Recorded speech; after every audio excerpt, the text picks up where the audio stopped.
మార్చి 3వ తేదీన మనకు చంద్రగ్రహణం ఏర్పడబోతుంది. ఇది చాలా పవర్ఫుల్ కాబట్టి ఈ యొక్క వస్తువుని మీ ఇంటికి తెచ్చుకోండి. ఇలా తెచ్చుకుంటే చాలు లక్ష్మీదేవి కోటి రూపాయలతో మీ ఇంట్లో అడుగు పెడుతుంది. ఖచ్చితంగా ఏంటంటే గనక ఆ తల్లి మీ ఇంట్లో తిష్ట వేసుకుని కూర్చుంటుందండి. ఈ వస్తువుకు అంతటి శక్తి ఉంటుందన్నమాట. ఈ వస్తువు చాలా చాలా పవర్ఫుల్ అని చెప్పొచ్చు. శాస్త్రాల ప్రకారం ఏంటంటే ఈ ఒక్క వస్తువు అండి మీ జీవితాన్ని మార్చేస్తుంది. బిచ్చగాడిని సైతం కుబేరుణ్ణి చేస్తుందన్నమాట. అందుకే ఈ ఒక్క వస్తువుని తెచ్చుకోండి. అయితే మనకి ఏంటంటే గనక చెప్పాలంటే మార్చి 3వ తేదీ అండి హోలీతో మనకు గ్రహణం అనేది ఏర్పడుతుంది. ఈ గ్రహణం మనకు భారతదేశంలో కనిపిస్తుందన్నమాట.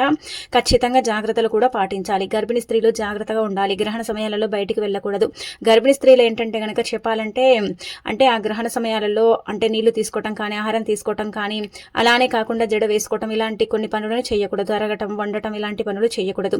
ఆ తర్వాత ఏంటంటే గ్రహణం తర్వాత స్నానం చేసిన తర్వాత ఆహారం తీసుకోవాలి. అలానే మనం నిల్వ ఉంచుకున్న మనకు నిల్వ ఉంటాయి కదండి పచ్చళ్ళు, అలానే కాకుండా నీళ్లు, బియ్యం ఏవైనా సరే కూరగాయలు కావచ్చు, వంట సామాన్ ఏదైనా సరే దాంట్లో ఏంటంటే గనక గరికను వేసుకోండి.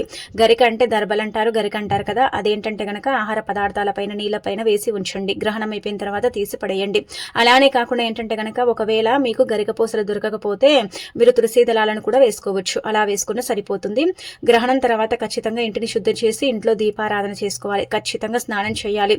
ఆ తర్వాత ఏంటంటే గనక గుర్తు పెట్టుకోండి, ఈ యొక్క వస్తువుని ఆ రోజు ఇంటికి తెచ్చుకోండి. ఎందుకు ఈ వస్తువు తెచ్చుకోవాలంటే గనక గుర్తు పెట్టుకోండి, పౌర్ణమి కదా, చాలా చాలా శక్తివంతమైనది, లక్ష్మీదేవికి ఎంతో ప్రీతికరమైనది కాబట్టి ఒక 10 రూపాయలు పెట్టి రాళ్ల ఉప్పుని కొని ఇంటికి తెచ్చుకుంటే చాలు. ఆ ఉప్పుతో పాటు ఆ తల్లి ఏదో ఒక రూపంలో మీ ఇంట్లోకి ఆకర్షించబడుతుంది. అలానే కాకుండా మీ ఇంట్లోకి ధనంతో వస్తుందన్నమాట. రాళ్ల ఉప్పు లక్ష్మీదేవి పుట్టినింటి నుంచి లభిస్తుంది కాబట్టి ఉప్పుని తెచ్చుకుంటే లక్ష్మీదేవి మన ఇంటికి వస్తుంది. ఈ పౌర్ణమి చాలా పవర్ఫుల్ కాబట్టి ఖచ్చితంగా ఉప్పుని తెచ్చుకుని ఉప్పుతో పరిహారాలు చేసుకోండి.